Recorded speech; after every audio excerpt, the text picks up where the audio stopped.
Okay, today we are going to start our second unit 11 kV substation. Okay, these for 18 marks. Okay, 11 kV substation. The second unit is for 18 marks.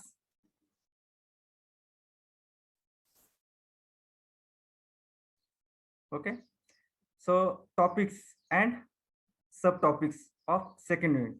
Okay, त्या अगोदर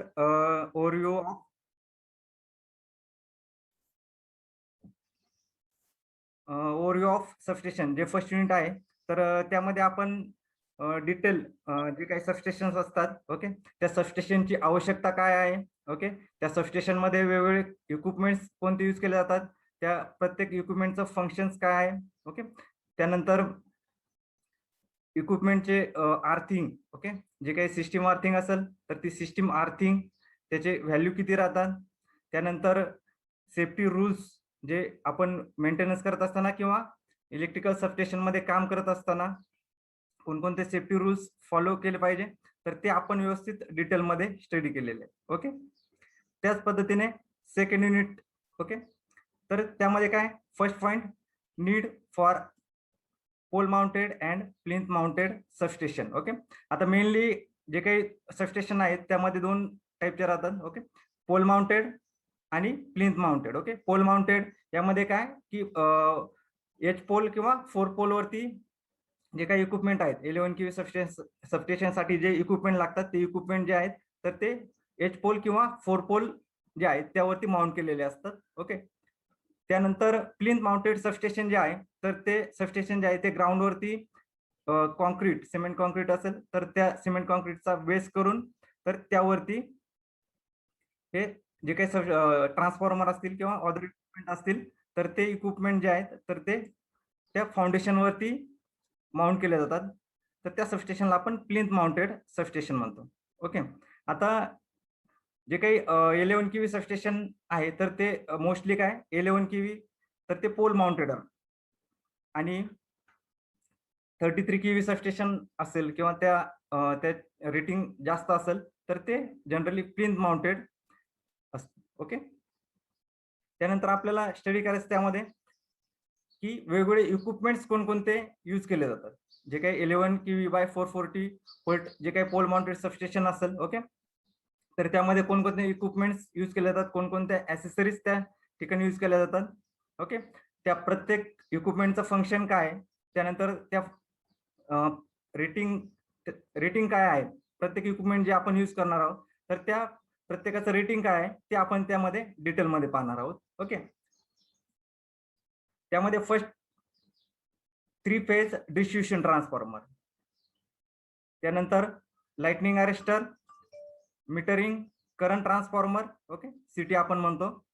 त्यानंतर metering voltage transformer PT किंवा potential transformer असं आपण म्हणतो. Then air break switch. Okay, then drop out fuse, insulators and distribution box. Okay, हे जे वेगवेगळे इक्विपमेंट आहे जे की आपण पोल माउंटेड सबस्टेशन जे आहे तर त्यामध्ये यूज करणार आहोत. तर ह्या प्रत्येकाचं फंक्शन आणि रेटिंग काय ते आपण डिटेल त्यामध्ये स्टडी करणार आहोत. ओके, त्यानंतर थर्ड पॉइंट आहे layout and single line diagram of pole mounted substation. Okay, आता जे काही पोल माउंटेड सबस्टेशन असेल तर त्या सबस्टेशनची सिंगल लाईन डायग्राम आणि लेआउट आपण त्यामध्ये डिटेलमध्ये स्टडी करणार आहोत. ओके, एसएलडी आपण ज्याला म्हणतो. त्यानंतर इन्सुलेशन रेजिस्टन्स मेजरमेंट. ओके, की जे काही आपण इक्विपमेंट यूज करतोय. ओके, तर त्या इक्विपमेंट वरती इन्सुलेशन वगैरे आपण यूज करतो किंवा कंडक्टर्स असतील त्यावरती इन्सुलेशन असतात. ओके, तर इन्सुलेशन रेजिस्टन्स जो आहे तर तो कशा पद्धतीने आपण मेजर करतोय. ओके, त्याच्या मेथड्स कोणकोणत्या आहेत ते आपण यामध्ये पाहणार आहोत. त्यानंतर फिफ्थ पॉइंट अर्थिंग. ओके, त्यामध्ये equipment earthing and system earthing. Okay, earthing कोणकोणते त्यामध्ये इक्विपमेंटसाठी लागणारी आणि सिस्टीमसाठी लागणारी अर्थिंग. ओके, ते आपण डिटेलमध्ये स्टडी करणार आहोत.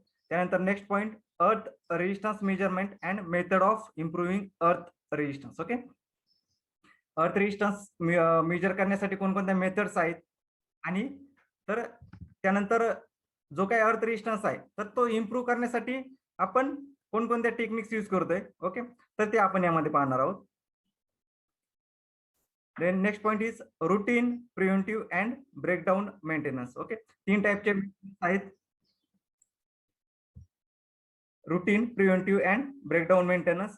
ओके, तर ते मेंटेनन्स कशा पद्धतीने राहतात. ओके, ते आपण यामध्ये पाहणार आहोत. त्यानंतर लास्ट पॉइंट जो आहे, safety practices follow during routine, preventive and breakdown maintenance. Okay, आता जे काही आपण मेंटेनन्स करणार आहोत, रुटीन मेंटेनन्स, प्रिव्हेंटिव्ह मेंटेनन्स आणि ब्रेकडाऊन मेंटेनन्स, तर ते फॉलो करतं, म्हणजे ते मेंटेनन्स करताना कोणकोणत्या सेफ्टी रूल्स आहेत ते आपण फॉलो केले पाहिजे. ओके, ते आपण यामध्ये स्टडी करणार आहोत. ओके, तर ओव्हरऑल जे काही सेकंड युनिट आहे 11 kV सबस्टेशन. ओके, तर त्यामध्ये हे डिटेल्स आपण पाहणार आहोत.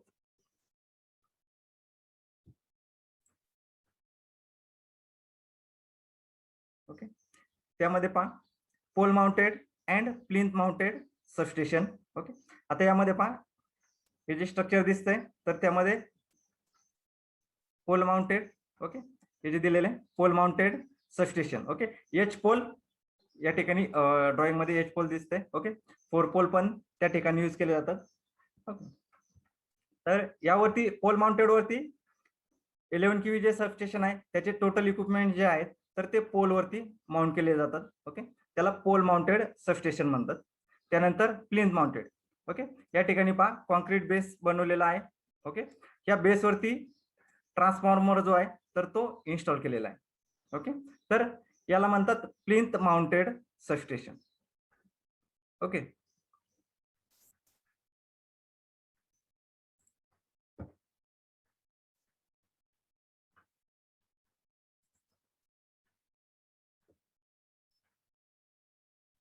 Then need for pole mounted and plinth mounted substation. Okay, first unit मध्ये आपण पाहिलं की सबस्टेशन आणि त्याची आवश्यकता काय आहे. ओके, ते आपण डिटेलमध्ये स्टडी केलेलं त्यामध्ये. त्यानंतर आता आपण पोल माउंटेड आणि प्लिंथ माउंटेड सबस्टेशन पाहणार आहोत. तर त्यामध्ये त्याची गरज काय आहे, आवश्यकता काय आहे. ओके, तर त्यामध्ये फर्स्ट पॉइंट आहे such substations are used for supporting distribution transformer having the capacity up to 250 kVA. Okay, जे काही ट्रान्सफॉर्मर आहे डिस्ट्रीब्युशन ट्रान्सफॉर्मर यांची कॅपॅसिटी 250 kVA. ओके, कॅपॅसिटी किती 250 kVA पर्यंत आहे. ओके, तर त्या ठिकाणी आपण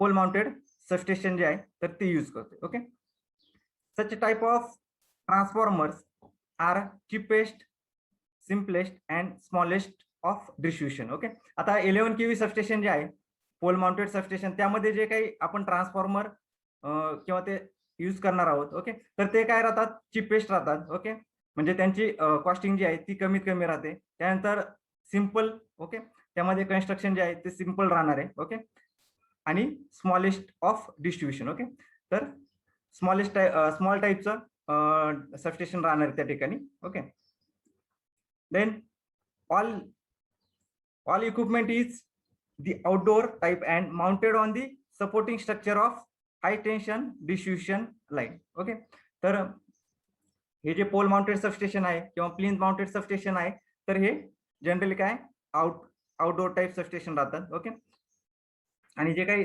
सपोर्टिंग स्ट्रक्चर आहे तर त्यावरती टोटल ट्रान्सफॉर्मर असेल किंवा कंट्रोल पॅनल असेल. ओके, डिस्ट्रीब्युशन बॉक्स असेल तर ते टोटल पोल वरती माउंट केले जातात. Okay, then the transformer having a capacity up to 125 kVA are mounted on the double pole structure. Okay, आता जे काही ट्रान्सफॉर्मर ज्यांची कॅपॅसिटी 125 kVA, ओके, रेटिंग जे आहे 125 kVA पर्यंत आहे तर ते जे ट्रान्सफॉर्मर आहेत तर ते आपण पोल वरती इन्स्टॉल करतोय. ओके, डबल पोल स्ट्रक्चर जे आहे तर त्यावरती आपण इन्स्टॉल करतोय. आणि जर कॅपॅसिटी 125 पेक्षा जास्त असेल. ओके, म्हणजेच किती साधारणतः 125 kVA टू 250 kVA पर्यंत जर कॅपॅसिटी असेल तर आपण 4 पोल स्ट्रक्चर त्या ठिकाणी यूज करतोय. Okay, then next is such type of the substations are placed in very thickly populated location. Okay, ज्या ठिकाणी लोकसंख्या जास्त आहे. ओके, तर अशा ठिकाणी आपण पोल माउंटेड सबस्टेशन यूज करू शकतो. Then the maintenance cost is low. Okay, या ठिकाणी जे पोल माउंटेड सबस्टेशन आहे तर त्यामध्ये त्याची मेंटेनन्स कॉस्ट जी आहे तर ती कमीत कमी राहणार आहे. Okay, and by using a large number of substation in a town it is desirable to lay the distributor at a lower cost. Okay, आता जे काही ट्रान्सफॉर्मर आहे, pole mounted transformer, okay, substation जे आहेत तर त्यांची संख्या जी आहे तर ती जास्तीत जास्त राहते. ओके, तर जे काही डिस्ट्रीब्युटर्स असतील, ओके, तर बल्कमध्ये हे जे इन्स्टॉल केले जातात, ओके, तर त्यामध्ये जी कॉस्टिंग लागते तर ती साधारण अदर जे काही सबस्टेशन आहेत तर त्यापेक्षा कमीत कमी राहते. ओके, आता त्यामध्ये ड्रॉबॅक काय राहणार आहे? But when the number of transformer is increases total KVA is increase. Okay, आता नंबर ऑफ ट्रान्सफॉर्मर जर इन्क्रीज झाले, ओके, तर क्यूव्ही रेटिंग जे आहे, टोटल क्यूव्ही रेटिंग जे आहे तर ते काय होणार आहे? इन्क्रीज होणार आहे. येते लक्षात? आता समजा 100 क्यूव्हीचा ट्रान्सफॉर्मर आहे, ओके, असे आपण 5 ट्रान्सफॉर्मर जर यूज केले तर टोटल काय होणार आहे? 500 क्यूव्ही. म्हणजे टोटल क्यूव्ही रेटिंग जे आहे तर ते काय होणार आहे? इन्क्रीज होणार आहे. ओके, आणि ते इन्क्रीज झालं तर काय होणार आहे? जो काही सिस्टीम मध्ये नो लोड लॉस जो आहे तर तो सुद्धा काय होणार आहे? इन्क्रीज होणार आहे. आता नो लोड लॉस म्हणजे काय? की ज्यावेळेस ट्रान्सफॉर्मर आयडियल म्हणजे त्यावरती लोड कनेक्ट केलेला नसेल तर त्यावेळेस जो लॉस होणार आहे तर त्यामध्ये आयर्न लॉस होतो किंवा कॉपर लॉस सुद्धा त्या ठिकाणी ट्रान्सफॉर्मर मध्ये होत असतो. तर तो जो आहे तर तो वाढणार आहे. ओके, कारण क्यूव्ही रेटिंग जे आहे तर ते क्यूव्ही रेटिंग इन्क्रीज होते. ओके, त्यामुळे जे काही लॉसेस आहेत ते सुद्धा काय होणार आहे? इन्क्रीज होणार आहेत. आणि त्याचा अजून इफेक्ट काय होईल? The cost per KV also increases. Okay, जी काही कॉस्टिंग राहील पर क्यूव्ही तर ती सुद्धा वाढणार आहे. ओके, येते लक्षात? तर हे झाले need for pole mounted and plinth mounted substation. Okay, की आपण पोल माउंटेड आणि प्लिंथ माउंटेड सबस्टेशन काय यूज करतोय. ओके, ते आपण या ठिकाणी पाहिले. Okay, then advantages of outdoor substation. Next point आहे advantages of outdoor substation. Okay, जे काही आपण आउटडोर सबस्टेशन यूज करतोय तर त्या सबस्टेशनचे ऍडव्हान्टेजेस, ओके, फायदे काय काय आहे ते आपण या ठिकाणी पाहणार आहोत. ओके, आता लास्ट युनिटमध्ये आपण त्या ठिकाणी स्टडी केलेले इनडोअर आणि आउटडोर सबस्टेशन, त्यामध्ये आपण कम्पॅरिझन केले. ओके, त्यामध्ये आपण त्यावेळेस पण पॉइंट पाहिले होते. ओके, तर त्यामध्ये पहा first point, all the equipment in the outdoor substation is within few and therefore fault location is easier. Okay, outdoor substation जे आहे तर त्या ठिकाणी काय की टोटल इक्विपमेंट जे आहे तर ते आपल्याला फिजिबल राहणार आहे. येते लक्षात? ओके, आणि विजिबल असल्यामुळे काय होणार आहे की त्यामध्ये जर एखादा फॉल्ट जर झाला तर तो आपण इझिली फाइंड करू शकतो. ओके, किंवा इझिली आपल्याला तो नोटीस होईल त्या ठिकाणी. ओके, येते लक्षात? त्यानंतर सेकंड पॉइंट आहे the expansion of the installation is easier in the outdoor substation. Okay, आता आउटडोर सबस्टेशन आहे, ओके, तर त्याचं आपल्याला एक्सपान्शन करायचंय, त्यामध्ये इक्विपमेंट किंवा रेटिंग आपल्याला जर वाढवायचं असेल, ओके, तर त्या ठिकाणी आपण जे काही एक्सपान्शन आहे तर ते आपण इझिली आपण ते एक्सपांड करू शकतो. ओके, आउटडोर सबस्टेशन मध्ये. त्यानंतर थर्ड ऍडव्हान्टेजेस आहे the time required in the construction of such substation is laser. Okay, जे काही आउटडोर सबस्टेशन आहेत, ओके, तर त्या कन्स्ट्रक्शनसाठी लागणारा जो टाइम आहे तर तो कमीत कमी राहणार आहे. ओके, कमी वेळामध्ये आपण आउटडोर सबस्टेशन जे आहे तर ते त्याचं कन्स्ट्रक्शन आपण करू शकतो. फोर्थ पॉइंट आहे the smaller amount of building material like steel concrete is required. Okay, आता जे काही आउटडोर सबस्टेशन असेल 11 क्यू सबस्टेशन सर्वांनी पाहिलं असेल. ओके, तर त्यामध्ये कन्स्ट्रक्शनसाठी जे काही मटेरियल लागते की स्टील असेल किंवा कॉन्क्रीट तर ते कमीत कमी त्या ठिकाणी आवश्यकता असते. ओके, सर्वांनी व्हिजिट केली असेल 11 केव्ही सबस्टेशनला, तर त्या ठिकाणी तुम्ही पाहिले असेल. ओके, जे काही पोल यूज केले जातात, ओके, स्टील स्ट्रक्चर, ओके, ते पण कमीत कमी यूज केले जातात. आणि कॉन्क्रीट जे म्हणजे बेस बनवण्यासाठी जे कॉन्क्रीट मटेरियल लागणार आहे, तर ते पण कमीत कमी लागणार आहे. ओके.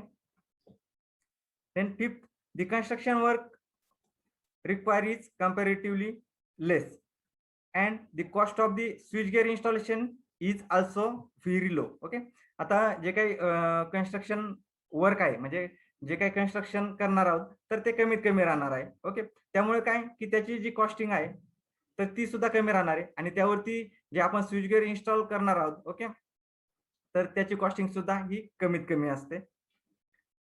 त्यानंतर 6 पॉइंट आहे, repairing work is easy and proper space is provided between the apparatus so that the fault occur at one point will not be carried over to another point. Okay, आता याचा अजून एक advantages काय आहे की त्यामध्ये जे काही रिपेअरिंग वर्क आहे, तर ते इझी राहणार आहे. आता 11 केव्ही सबस्टेशन असेल, ओके, तर त्या ठिकाणी समजा काही आपल्याला मेंटेनन्स करायचं असेल, रिपेअरिंग करायची असेल, तर आपण इझिली त्या ठिकाणी रिपेअरिंग करू शकतो. कारण टोटल कन्स्ट्रक्शन जे आहे, तर ते ओपन स्पेस मध्ये राहतं. ओके, तर त्या ठिकाणी आपल्याला रिपेअरिंग जे आहे, तर ते इझी राहतं. ओके, त्यानंतर जे काही ऍपरेटस आपण त्या ठिकाणी यूज करतोय, तर त्या प्रत्येक ऍपरेटस मध्ये जे स्पेसिंग आहे, तर ते प्रॉपर स्पेसिंग त्या ठिकाणी त्यामध्ये राहतं प्रत्येक ऍपरेटस मध्ये. ओके, त्यामुळे काय की त्या ठिकाणी जर एखादा फॉल्ट वगैरे झाला असेल, तर तो दुसरं जे काही इक्विपमेंट असेल, ओके, त्याच्या नियर बाय एखादं इक्विपमेंट जर असेल, ओके,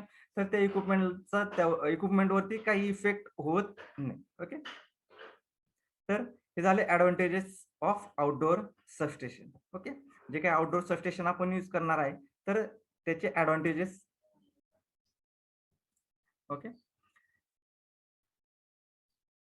देन नेक्स्ट पॉइंट आपण पाहणार आहोत, equipment and accessories in 11 kV by 440 volt pole mounted substation. Okay, आता जे काही पोल माउंटेड सबस्टेशन आहे, तर त्या ठिकाणी कोणकोणत्या इक्विपमेंट, मेजर इक्विपमेंट आहेत, ॲसेसरीज आहेत, ओके, तर ते आपण या ठिकाणी पाहणार आहोत. तर जे काही पोल माउंटेड सबस्टेशन आहे, त्यामध्ये मेजर ॲसेसरीज किंवा इक्विपमेंट जे आहेत, तर त्यामध्ये फर्स्ट जो आहे 3 फेज ट्रान्सफॉर्मर, डिस्ट्रीब्युशन ट्रान्सफॉर्मर त्या ठिकाणी यूज केला जातो. त्यानंतर लाइटनिंग अरेस्टर, त्यालाच आपण सर्ज अरेस्टर असं म्हणतो. Metering current transformer, then metering voltage transformer, then air break switch, drop out fuse, insulators and distribution box. Okay, हे मेन इक्विपमेंट्स आहेत जे की आपण पोल माउंटेड सबस्टेशन आहे, तर त्या ठिकाणी आपण हे इक्विपमेंट यूज करतोय. ओके, सर्वांनी पाहिले असेल 11 केव्ही सबस्टेशन जे आहे, तर ते सर्वांनी पाहिलं असेल, तर त्या ठिकाणी तुम्ही जनरली टोटल जे काही इक्विपमेंट आहेत, म्हणजे डिस्ट्रीब्युशन ट्रान्सफॉर्मर, ओके, त्यानंतर डिस्ट्रीब्युशन बॉक्स, ओके, या ठिकाणी DO, okay, drop out fuse वगैरे, आणि टॉपला जे आहे, तर त्या ठिकाणी लाइटनिंग अरेस्टर्स यूज केले जातात. ओके, तर हे जे काही इक्विपमेंट जे आहेत, ओके, तर ते सर्वांनी पाहिले असतील जनरली. ओके, तर हे जे इक्विपमेंट आहे, ओके, हे डिटेलमध्ये आपण 1 बाय 1 पाहणार आहोत. ओके, त्याचं फंक्शन काय आणि प्रत्येकाचं रेटिंग किती आहे, तर ते आपण या ठिकाणी पाहणार आहोत. ओके, त्यामध्ये फर्स्ट पॉइंट आहे 3 phase distribution transformer. Okay, distribution transformer आपण यूज करतोय 11 kV pole mounted substation. Okay, आता डिस्ट्रीब्युशन ट्रान्सफॉर्मर जो आहे, तर त्याचं मेन फंक्शन काय आहे की डिस्ट्रीब्युशन ट्रान्सफॉर्मर हा मेनली व्होल्टेज स्टेप डाऊन करण्यासाठी यूज केला जातो. ओके, जे काही हायर लेवलचं व्होल्टेज जे आहे, तर ते लो किंवा डिस्ट्रीब्युशन एंडला जे आहे, तर ते आपल्याला कमीत कमी आवश्यकता असते. ओके, तर त्या ठिकाणी हायर लेवलचं जे व्होल्टेज आहे, तर ते लो लेवलवरती स्टेप डाऊन करण्याचं काम हे डिस्ट्रीब्युशन ट्रान्सफॉर्मर करतो.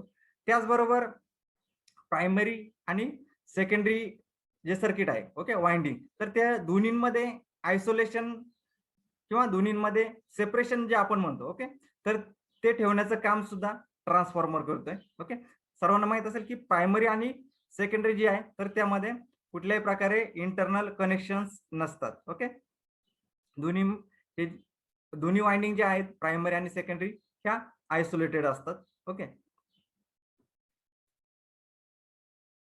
आणि जो काही मेन यूज आहे, ओके, जे काही डिस्ट्रीब्युशन ट्रान्सफॉर्मर यूज केले जातात, तर मेनली रेसिडेन्शियल, कमर्शियल आणि इंडस्ट्रियल ठिकाणी आपण हे डिस्ट्रीब्युशन ट्रान्सफॉर्मर यूज करतोय. Okay. Distribution transformer is an electrical isolation transformer which convert high voltage electricity to lower voltage levels acceptable for use in homes and businesses. Okay. घरामध्ये किंवा business purpose साठी आपल्याला कमी व्होल्टेजची आवश्यकता असते, तर त्या ठिकाणी डिस्ट्रीब्युशन ट्रान्सफॉर्मर यूज केला जातो आणि त्याचं काम काय, it convert high voltage into low voltage. Okay. Then distribution transformer function is to step down the voltage and provide isolation between primary and secondary. Okay. It provide isolation between primary and secondary. Okay. Then electrical energy is passed through distribution transformer to reduce high distribution voltage to levels down to end use levels. Okay. जे काही higher voltage आहे तर ते lower level मध्ये lower करण्यासाठी आपण distribution transformer use करतोय. Okay. Then distribution transformer are found in all sectors. Okay. Like residential, commercial and industrial. Okay. या ठिकाणी आपण डिस्ट्रीब्युशन ट्रान्सफॉर्मर यूज करतोय. ओके. त्यानंतर जे काही 11 kV ट्रान्सफॉर्मर आहे, ओके, त्याचे रेटिंग जे आहेत, ओके, तर ते रेटिंग साधारण 16, 25, 63, 100, 160, 200, 250, 315, 400, okay, 500, 630, okay, 1000, 1250, then 1600, okay, and 2000, then 2500 kV. Okay. तर हे वेगवेगळे रेटिंग आहेत. ओके.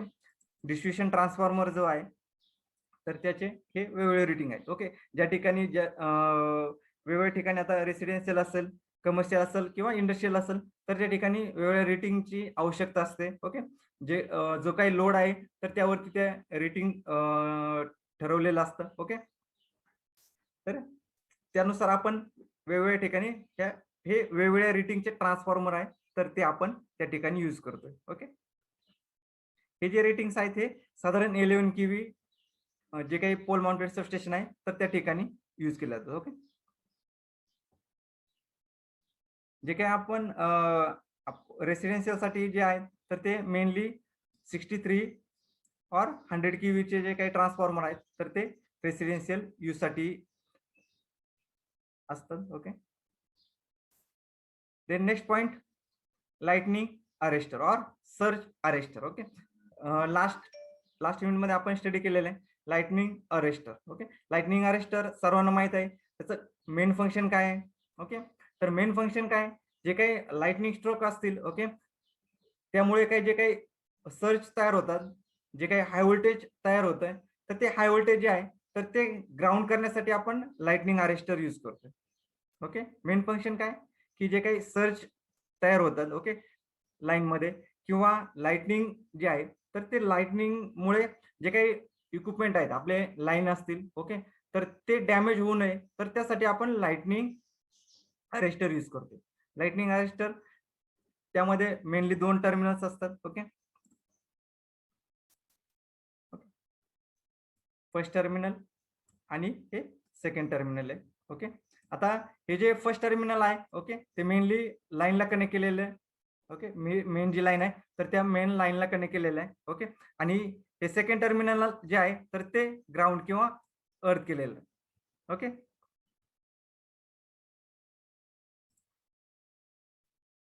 हे 2 पॉइंट्स असतात. ओके. आणि या ठिकाणी गॅप राहतो. ओके. आता याच्यामध्ये वेगवेगळे टाइप्स आहेत लाइटनिंग अरेस्टरचे. ओके. या ठिकाणी तुम्ही पाहू शकता. ओके. कन्स्ट्रक्शन मध्ये की कोणकोणते पार्ट्स आहेत त्यामध्ये. ओके. हे फर्स्ट टर्मिनल आहे. ओके. आणि हे सेकंड टर्मिनल आहे या ठिकाणी. ओके. इन्सुलेटर, ओके, त्यामध्ये यूज केले जातात.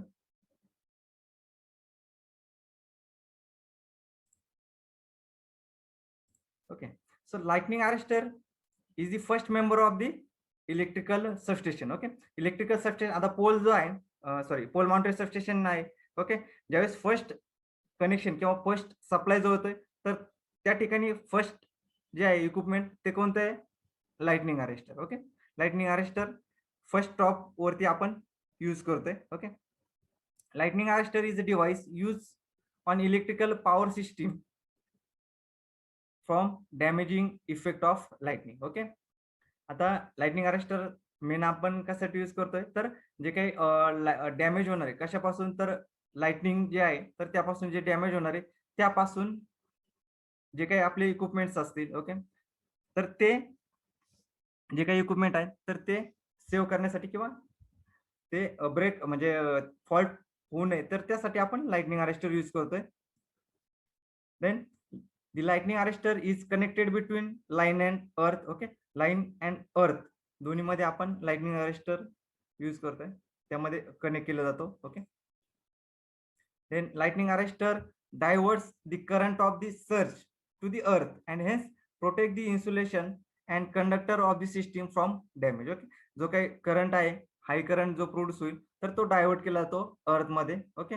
जेणेकरून आपले जे काही इक्विपमेंट असतील, ओके, कंडक्टर्स असतील किंवा इन्सुलेशन असेल त्यावरती, तर ते डॅमेज होणार नाही. ओके. आणि जे काही लाइटनिंग अरेस्टर्स असतात तर त्यांचं रेटिंग साधारणतः 5, 10 अँड 20 किवे या टाईपचे ते रेटिंग्स राहतात. ओके. लाइटनिंग अरेस्टर जे आहेत ते समजले सर्वांना लाइटनिंग अरेस्टर? हो सर. ओके.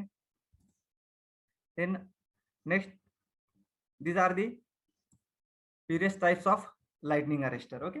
वेगवेगळे टाईपचे लाइटनिंग अरेस्टर्स आहेत. ओके. तर त्यामध्ये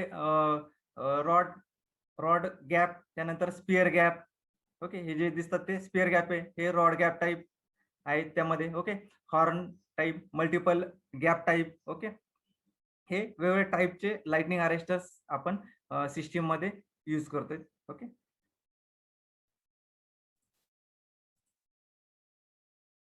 then next is metering current transformer. Okay. CT, ज्याला आपण शॉर्ट मध्ये सिटी म्हणतो, करंट ट्रान्सफॉर्मर. ओके. आता मेनली करंट ट्रान्सफॉर्मर जो आहे तर तो करंट ट्रान्सफॉर्मर आपण काय यूज करतोय, तर जे काही सिस्टीम मध्ये आता आपली सिस्टीम आहे, ओके, त्यामध्ये हायर करंट त्या सिस्टीम मधून फ्लो होत असतो, तर तो हायर करंट जो आहे तर तो आपण जे काही आपले नॉर्मल इन्स्ट्रुमेंट्स आहेत, कन्व्हेन्शनल इन्स्ट्रुमेंट जे आहेत तर ते यूज करून आपण मेजर करू शकत नाही, बरोबर. तर त्यासाठी आपण करंट ट्रान्सफॉर्मर यूज करतोय मेन. ओके. आणि करंट ट्रान्सफॉर्मर त्याचं फंक्शन काय, की जे काय हाय करंट आहे तर तो स्टेप डाऊन केला जातो. ओके. आणि जे काही स्टेप डाऊन करणार आहे, ओके, प्रायमरी वाइंडिंग मधून सेकंडरी वाइंडिंग मध्ये स्टेप डाऊन करणार आहे, तर स्टेप डाऊन करत असताना त्यामध्ये रेशो जो आहे तो मेंटेन केला जातो. ओके. प्रायमरी टू सेकंडरी, हे ते लक्षात, जेणेकरून जो काही हाय करंट आहे तर तो आपण मेजर करू शकतो त्या ठिकाणी. ओके. त्यासाठी आपण करंट ट्रान्सफॉर्मर हा यूज करतोय. ओके. त्यानंतर जे काही रिले वगैरे सिस्टीम मध्ये आपण यूज करतोय, ओके, तर त्या रिलेसाठी काय आहे की कॉन्स्टंट करंटची आवश्यकता असते आणि त्यामध्ये लो करंट पाहिजे असतो. ओके. जे काही रिले असतात तर त्या ठिकाणी लो करंट वरती ऑपरेट होतात, तर त्या ठिकाणी सुद्धा या current transformer through supply provide केला जातो. Okay. A current transformer is essentially a step down transformer which step down the current to a known ratio. Okay. जे काही हाय करंट आहे तर तो स्टेप डाऊन केला जातो. ओके. आणि त्याचा जो रेशो आहे, सिटी सर सर्वांना माहित असेल, प्रॅक्टिकल्स वगैरे झाले असतील मेजरमेंट मध्ये. ओके. तर त्या ठिकाणी सर्वांनी ऑब्झर्व केले असतील. ओके. या टाईपचे स्ट्रक्चर आता. ओके. त्यामध्ये मेन कंडक्टर्स, हा मेन प्रायमरी कंडक्टर आहे. ओके. या ठिकाणाहून जे काही मेन करंट आपल्याला जो मेजर करायचा आहे तो ह्या कंडक्टर थ्रू पास केला जातो. ओके. आणि या ठिकाणी ही सर्क्युलर जी ती कोर या ठिकाणी यूज केलेली आहे. ओके. आणि त्या कोर वरती ही सेकंडरी वाइंडिंग आहे. ओके. येते लक्षात. आणि यावरून काय केलं की जो काही करंट आहे, हायर करंट जो आहे तर तो स्टेप डाऊन केला जातो सेकंडरी मध्ये. ओके. जेणेकरून आपण काय की या ठिकाणी तो करंट आपण इझिली मेजर करू शकतो. ओके. जे काही आपले कन्व्हेन्शनल जे काही मीटर्स असतील, ओके, तर ते यूज करून आपण मेजर करू शकतो त्या ठिकाणी. Okay, the primary of this transformer consist of 1 or more turns of thick wire connected in series with the line. Okay, आता ह्या करंट ट्रान्सफॉर्मर मध्ये काय की एक थिक कंडक्टर या ठिकाणी यूज केला जातो किंवा नंबर ऑफ कंडक्टर सुद्धा त्या ठिकाणी यूज केले जातात. ओके, आणि याचं कनेक्शन जे आहे तर ते मेन लाईन जे आहे तर त्या मेन लाईनच्या सिरीज मध्ये कनेक्ट केलं जातं. ओके, हा जो प्रायमरी कंडक्टर जो आहे तर तो सिरीज मध्ये कनेक्ट केला जातो. Okay, this secondary consist of large number of turns of fine wire and provide for the measuring instruments. Okay, आता जी काही सेकंडरी यूज केली जाते, ओके, जे काही सेकंडरी वाइंडिंग जी आहे, ओके, ही जी वाइंडिंग आहे, ओके, तर ही जी वाइंडिंग आहे तर फाईन वायर म्हणजे त्याचे जे गेज आहे तर ते कमीत कमी राहतं. ओके, तर ती यूज केली जाते त्यामध्ये. ओके, आणि जे काही मेजरिंग इन्स्ट्रुमेंट आहेत तर ते मेजरिंग इन्स्ट्रुमेंटला कनेक्ट केले जातात. ओके, आणि जे काही करंट ट्रान्सफॉर्मर आहेत तर त्या करंट ट्रान्सफॉर्मरचं साधारणतः रेटिंग जे आहे तर ते जे काही आउटपुट जे भेटणार आहे आपल्याला, ओके, सेकंडरी मध्ये तर ते साधारणतः 5 एम्पियर पर्यंत राहतं. ओके, जो काही आउटपुट भेटणार आहे आपल्याला करंट ट्रान्सफॉर्मरचं तर ते साधारणतः 5 एम्पियर पर्यंत राहतं. ओके, आणि जनरली रेटिंग जे आहे, ओके, 300/5 एम्पियर, ओके, 150/5 एम्पियर और 100/5 एम्पियर. म्हणजेच या ठिकाणी काय आहे की जर प्रायमरी मधून जर 300 एम्पियर करंट जर फ्लो होत असेल, ओके, ही जी प्रायमरी आहे तर ह्या प्रायमरी मधून जर, ओके, ह्या प्रायमरी मधून जर 300 एम्पियर करंट जर फ्लो होत असेल, ओके, तर जी काही सेकंडरी आहे तर ह्या सेकंडरी मध्ये आपल्याला आउटपुटला 5 एम्पियर हा करंट भेटणार आहे. ओके, येते लक्षात. आता जर आता हे जे आहेत तर हे रेटिंग राहतात. ओके, जे काय आपण सिटी यूज करणार आहे त्याचे रेटिंग्स येते. ओके, आता याच्यामध्ये 300/5 एम्पियर. ओके, आता जर सिस्टीम मधून जर 150 करंट जर फ्लो होत असेल, ओके, 150 एम्पियर, तर सेकंडरी मध्ये आपल्याला इथं या ठिकाणी काय राहणार आहे 2.5 एम्पियर. ओके, येते लक्षात. तर या पद्धतीने आपल्याला रेशो जो आहे, ओके, त्या रेशोच्या प्रमाणामध्ये, ओके, आपल्याला सेकंडरी मध्ये आउटपुट भेटते. येते लक्षात. त्याच पद्धतीने जे काही 150 असतील, ओके, त्यानंतर 105 एम्पियर असेल त्यानुसार त्यामध्ये रेशो जो आहे तर तो रेशो मेंटेन केला जातो. येते लक्षात या या टाईपने. ओके, तर हे डायग्राम्स आहेत. Okay, mainly current transformer. Okay, येते लक्षात. आता ही मेन कंडक्टर आहे. Yes sir, yes sir. यामधून प्रायमरी करंट जो आहे तो प्रायमरी करंट फ्लो केला जातो. ओके, आणि ही सेकंडरी वाइंडिंग आहे. या ठिकाणी आपल्याला आउटपुट भेटते. ओके, या ठिकाणी आपण आपले जे काही एमिटर्स आहेत तर ते एमिटर्स आपण या ठिकाणी कनेक्ट करू शकतो. ओके, या सेकंडरीला. येते लक्षात. ही जनरल डायग्राम आहे. ओके, या ठिकाणी हे पहा P1 P2 प्रायमरी जो कंडक्टर आहे त्याचे 2 टर्मिनल्स आहेत. P1 P2 या ठिकाणी दिलेले आहे. ओके, ऑइल टँक यामध्ये ऑइल फिल केलेलं आहे. ओके, आणि या ठिकाणी सेकंडरी टर्मिनल आहे. ओके, या ठिकाणी, आणि या ठिकाणी हॉलो पार्ट आहे. ओके, या ठिकाणी हे ओपन म्हणजे आउटर साइड जे आहे तर ते इन्सुलेटर आहेत. ओके, इन्सुलेशन पार्ट आहे आणि इंटरनली यामधून कनेक्शन केलेले असतात. ओके, तर ते झालं current transformer. Okay, next is metering voltage transformer. Screen व्यवस्थित दिसते सर्वांना? आवाज येतो व्यवस्थित? हो sir. Yes sir, yes okay, next is metering voltage transformer. Okay, त्यालाच आपण काय म्हणतो पोटेन्शियल ट्रान्सफॉर्मर. ओके, ज्या पद्धतीने आपण करंट ट्रान्सफॉर्मर यूज करतो करंट मेजर करण्यासाठी त्याच पद्धतीने आपण पोटेन्शियल ट्रान्सफॉर्मर जो आहे तर तो आपण व्होल्टेज मेजर करण्यासाठी यूज करतो. ओके, आता जे काय व्होल्टेज ट्रान्सफॉर्मर जो आहे तर मेनली त्याचं फंक्शन काय की जे काय हायर व्होल्टेज आहे तर ते लोअर लेवलवरती कन्वर्ट करण्याचं किंवा ट्रान्सफर करण्याचं काम हे व्होल्टेज ट्रान्सफॉर्मर करत असतो. Okay, potential transformer. येते लक्षात. जे काय हायर व्होल्टेज आहे बरोबर. तर ते स्टेप डाऊन करण्यासाठी आपण व्होल्टेज ट्रान्सफॉर्मर यूज करतोय. ओके.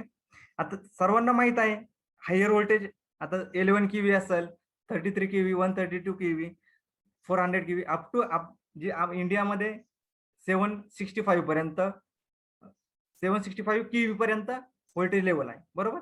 तर ते आपण जे काही आपले नॉर्मल मीटर्स आहेत तर ते मीटर्स यूज करून आपण ते मेजर करू शकत नाही. बरोबर. जर आपण ते कनेक्ट केले तर ते बर्न होण्याची शक्यता आहे. बरोबर. म्हणजे बर्नच होऊन जातील ते टोटल. येते लक्षात. तर ते आपण त्या ठिकाणी यूज करू शकत नाही. ओके. त्यासाठी आपण काय करतोय की पोटेन्शियल ट्रान्सफॉर्मर यूज करतोय. ओके. पोटेन्शियल ट्रान्सफॉर्मर यूज करून आपण जे काही हायर व्होल्टेज आहे तर ते लोअर लेवलवरती आपण ट्रान्सफर करतोय. ओके.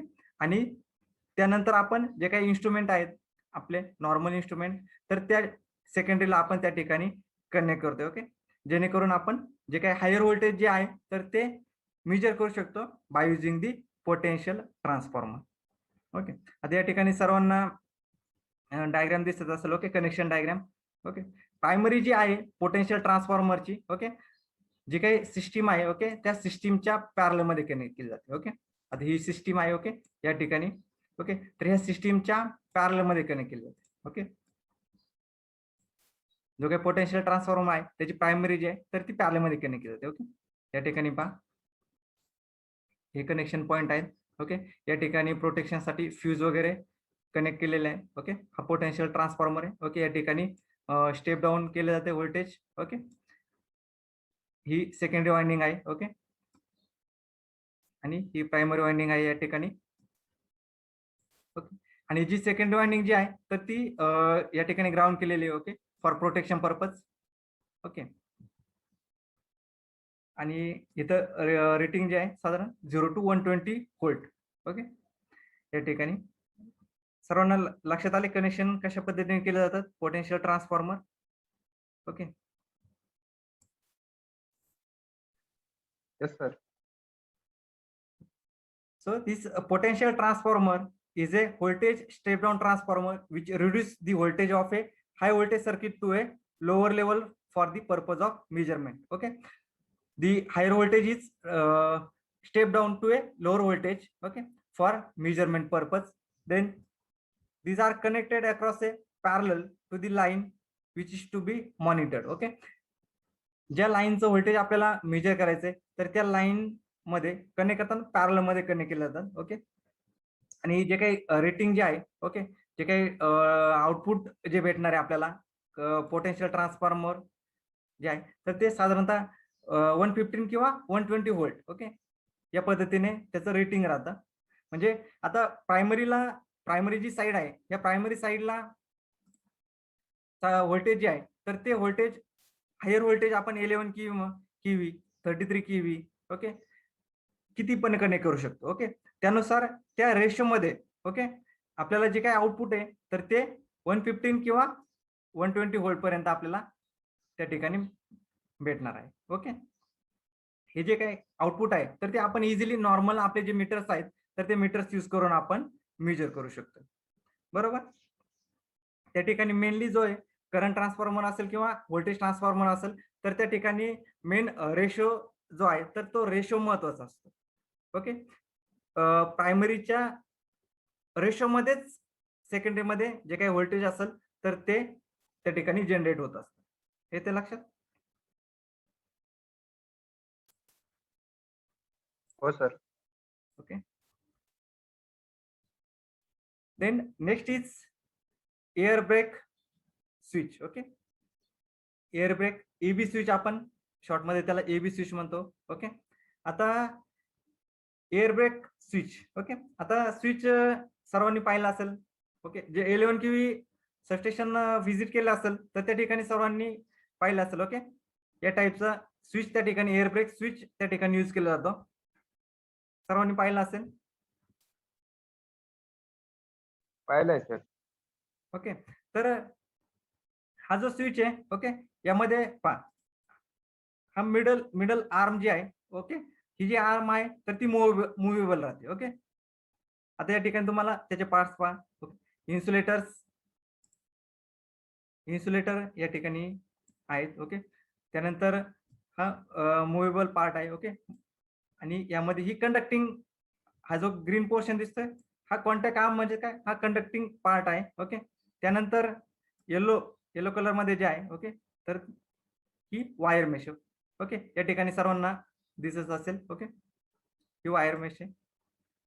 ओके, या ठिकाणी स्टॉपर्स आहेत. ओके, या टाईपचं कन्स्ट्रक्शन राहतं साधारणतः एअरब्रेक स्विच जो आहे. ओके, आता स्विचचं मेन फंक्शन काय, की mainly switching purpose. Okay, on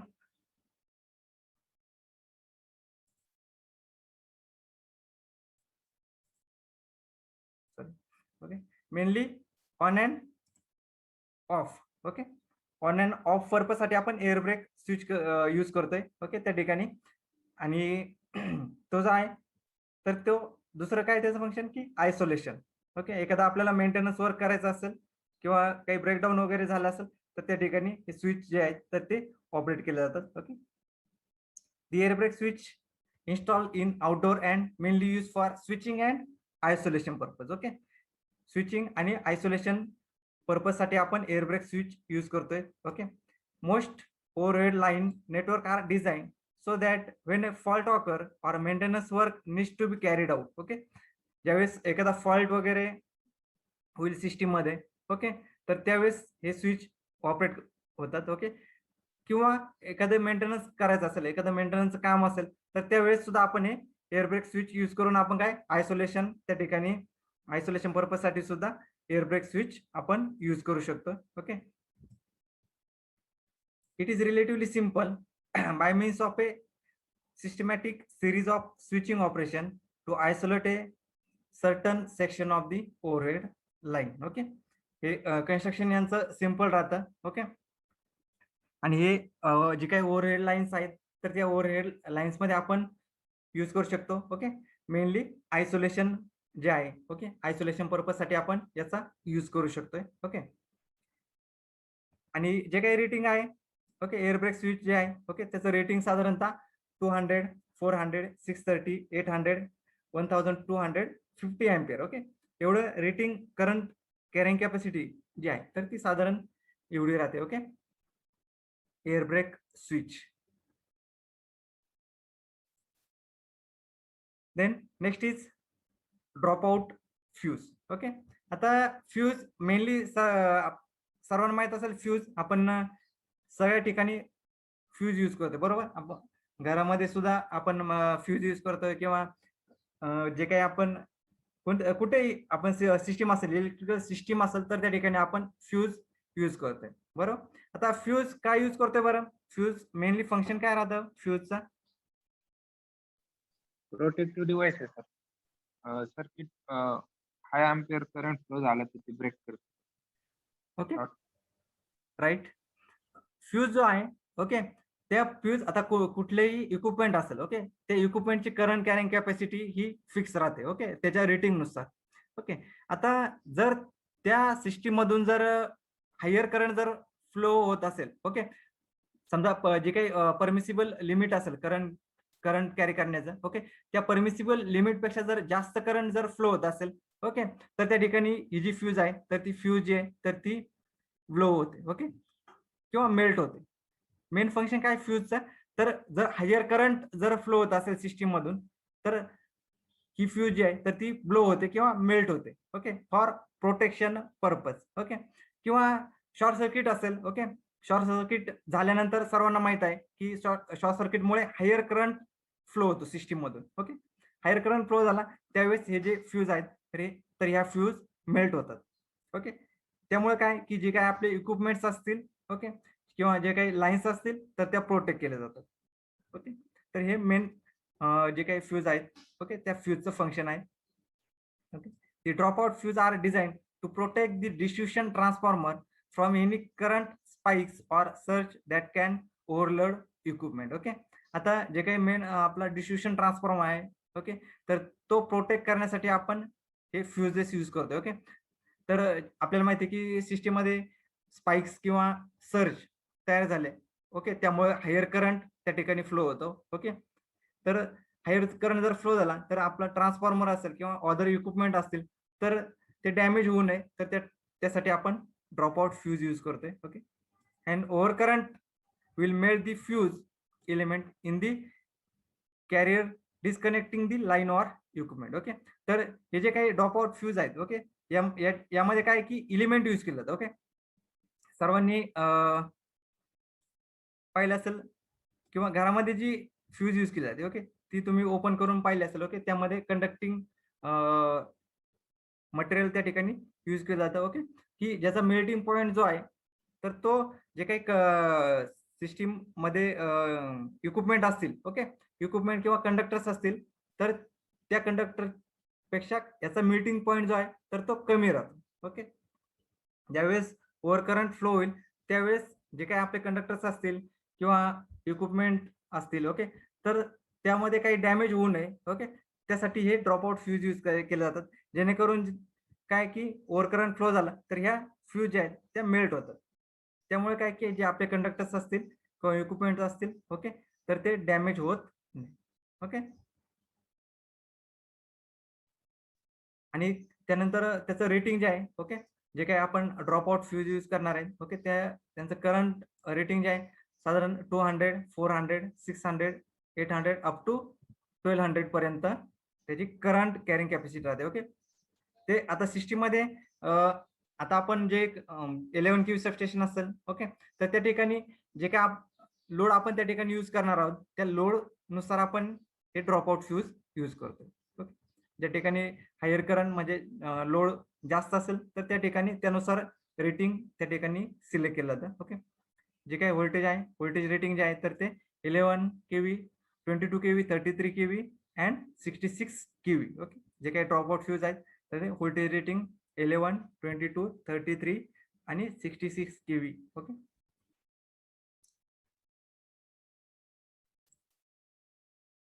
okay. लक्षात आले सर्वांना ड्रॉपआउट फ्यूज. ओके.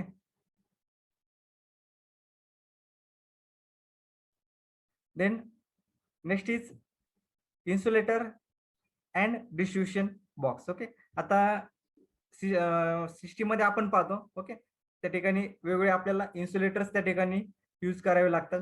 ओके. आणि त्यानंतर डिस्ट्रीब्युशन बॉक्स जो आहे, ओके, मेन जे काही ट्रान्सफॉर्मरचं आउटपुट राहणार आहे, ओके, आउटपुट नंतर जो काही लोड कनेक्ट करणार आहे, ओके, तर त्यामध्ये आपण डिस्ट्रीब्युशन बॉक्स जो आहे, तर तो बॉक्स आपण त्या ठिकाणी यूज करतोय. ओके. त्या बॉक्समध्ये वेगवेगळे एमसीबी असतात, फ्युजेस असतात, ओके, किंवा मीटरिंग जे काही आपले इन्स्ट्रुमेंट आहेत, तर ते जे काही मीटरिंग इन्स्ट्रुमेंट आहेत, तर त्या डिस्ट्रीब्युशन बॉक्समध्ये टोटल इन्स्टॉल केलेले असतात. ओके. त्यानंतर जे काही आपले इन्सुलेटर्स आहेत, ओके, आता इन्सुलेटरचं मेन फंक्शन काय आहे की जो काही कंडक्टिंग पार्ट्स असेल, ओके, कंडक्टर असतील किंवा अदर समजा आपला ट्रान्सफॉर्मर असेल, ओके, तर त्यामध्ये करंट फ्लो होत असतो. ओके. तर तो करंट फ्लो करण्यासाठी त्या ठिकाणी जे काही लाईव्ह पार्ट असेल, ओके, आणि जे काही आपलं सपोर्टिंग स्ट्रक्चर असेल किंवा बॉडी असेल ट्रान्सफॉर्मरची, ओके, तर त्यामध्ये इन्सुलेशन प्रोव्हाइड करण्यासाठी आपण हे इन्सुलेटर्स त्या ठिकाणी यूज करतो. ओके. आणि त्यामध्ये काय की जे काही इन्सुलेटर्स असतील, ओके, त्यामधून आपण कंडक्टर त्या ठिकाणी पास केला जातो. ओके. आता ट्रान्सफॉर्मरचे बुशिंग सर्वांनी पाहिले असतील, ओके, तर त्या बुशिंग ज्या आहेत, तर त्यावरती इन्सुलेशन राहतं. ओके. आणि त्याच्या इनसाइड कंडक्टिंग वायर त्या ठिकाणी यूज केल्या जाते. ओके. ज्यामुळे काय की त्यामधून करंट सुद्धा फ्लो होईल आणि जो काही पार्ट आहे अदर म्हणजे बॉडी आहे ट्रान्सफॉर्मरची, तर त्या बॉडीमध्ये करंट फ्लो होणार नाही. ओके. तर त्यासाठी हे इन्सुलेटर्स यूज केले जातात. किंवा आपण पाहतो ट्रान्समिशन लाईन असेल, ओके, त्या ठिकाणी टोटल समजा पोल माउंटेड पोल असतील, ओके, तर ते जे पोल आहेत, तर ते स्टील मटेरियल पासून आपण बनवलेले असतात. ओके. तर त्या ठिकाणी आपण कंडक्टर्सला ओव्हरहेड कंडक्टर्स जे आहेत, ओके, तर ते ओव्हरहेड कंडक्टर्स आपण त्या ठिकाणी बसवलेले असतात. ओके. तर ते फिक्स करण्यासाठी आपण त्या ठिकाणी इन्सुलेटर यूज करतोय. ओके. जेणेकरून जे काही ओव्हरहेड लाईन्स असतील, ओके, त्यामध्ये जो काही करंट आहे, तर तो त्या स्ट्रक्चर मधून किंवा पोल मध्ये फ्लो होऊ नये, तर त्यासाठी आपण हे इन्सुलेटर्स यूज करत असतो. ओके. आता हे जे काही वेगवेगळ्या ठिकाणी आपण वेगवेगळे इन्सुलेटर्स यूज करतोय. ओके. वेगवेगळे टाईपचे इन्सुलेटर्स आहेत. ओके. हे पिन टाईपचे इन्सुलेटर्स आहेत. ओके, हे स्पूल टाईप इन्सुलेटर. ओके, हे स्टे इन्सुलेटर. ओके, हे लाईन पोस्ट इन्सुलेटर. त्याचबरोबर अजून शॅकल टाईप राहतात. ओके, स्टेन इन्सुलेटर राहतात. हे त्याच्यात वेगवेगळे आहेत इन्सुलेटर्स. ओके, सर्वांनी पाहिले असतील. ओके,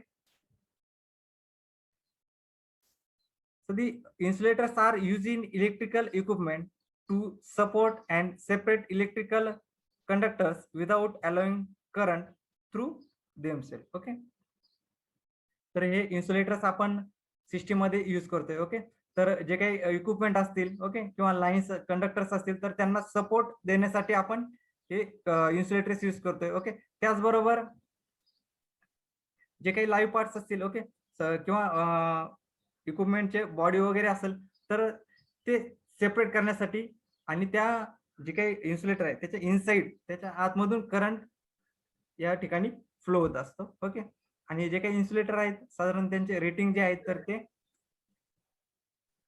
तेच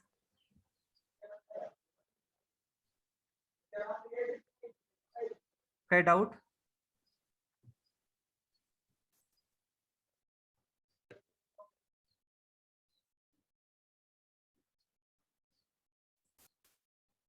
ओके, नाही सर. ओके, तर जे काही इन्सुलेटर्स आहेत, ओके, त्यांचे रेटिंग साधारण 33 केव्ही, 66 केव्ही, 132 केव्ही आणि 220 केव्ही पर्यंत राहतात. ओके, आणि distribution box in a domestic electric circuit provide isolation between appliances and allow them to work parallel. Okay, it also ensure failure in one part do not affect the functioning of other. Okay, आता हे distribution box आपण system मध्ये use करतो. Okay, त्यामध्ये वेगवेगळे आपण panel त्यामध्ये use करतो. ओके, फ्युजेस असतील, मीटरिंग इन्स्ट्रुमेंट असतील. ओके, त्या ठिकाणी आपण त्यामध्ये फिक्स केलेले असतात. ओके, तर त्याचं मेन फंक्शन काय की ते सगळे त्यामध्ये एन्क्लोज करण्यासाठी. त्याचबरोबर समजा एखाद्या पार्ट मध्ये जर काही फॉल्ट वगैरे झाला, ओके, किंवा एखादा पार्ट फेल झाला, तर त्याचा इफेक्ट जो आहे तर तो दुसरं जे काही पार्ट असेल तर त्या पार्ट वरती व्हायला नको. ओके, तर त्यासाठी ते अरेंजमेंट केलेली राहते. ओके, तर हे डिस्ट्रीब्युशन बॉक्स. ओके, तर वेगळे पार्ट्स आपण किंवा इक्विपमेंट जे आहेत, ओके, सिस्टीम मध्ये कोणकोणते इक्विपमेंट्स आपण यूज करतोय, ओके, ते आपण या ठिकाणी स्टडी केलेले. Okay, 3 phase distribution transformer, lightning arrester, metering current transformer, metering voltage transformer, air break switch, drop out fuse, insulator and distribution box. Okay, हे आपण त्या ठिकाणी यूज करतोय. बरोबर, समजले सर्वांना? हो सर.